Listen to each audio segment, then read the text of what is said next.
শ্রেষ্ঠ ঈদ মনে হয় আমি আজকে কাটালাম এই সুবিধাবঞ্চিত ক্যান্সার আক্রান্ত 4-5টি ওয়ার্ডে। তো ওদের মুখে যে আনন্দ আমি শুধুমাত্র এখানে আমার 1-1.5 ঘন্টা সময় ব্যয় করে ঈদের দিনে পেয়েছি, আমার মনে হয় আপনারা যদি আশা লাগবে না, আশেপাশের 2-1জনকেও যদি আপনারা এটার সাথে সংযুক্ত করেন, আমার মনে হয় এই ঈদ, এই আনন্দ আপনারা আর কোথাও পান না। আমার জীবনের শ্রেষ্ঠ ঈদ ওদের সাথে কাটিয়ে। ঈদের কাপড় চোপড়, খাবার, খেলনা দিয়েছি। আমরা ম্যাজিক শোর আয়োজন করেছি এবং পাপেট শোর আয়োজন করেছি, যাতে করে তারা আজকের দিনে তাদের অসুস্থতার কথা ভুলে থাকতে পারে এবং ঈদের আনন্দ সবার মতো করে এনজয় করতে পারে। মাস্তুলকে ধন্যবাদ এই আয়োজন করার জন্য। আইডিএলসি সবসময় মানুষের পাশে ছিল এবং সবসময় থাকবে।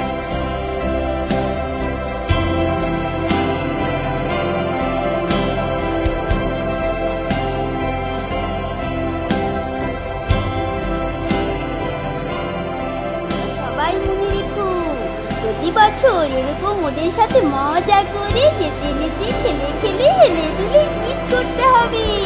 যারা আসতে পারোনি তারা পরের বার অবশ্যই আসবে, ঠিক আছে?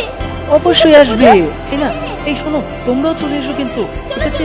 গল্প করবো অন্য একদিন। চলো চলো চলো যাই। গল্প করতে হবে। আমি এদিকে যাই।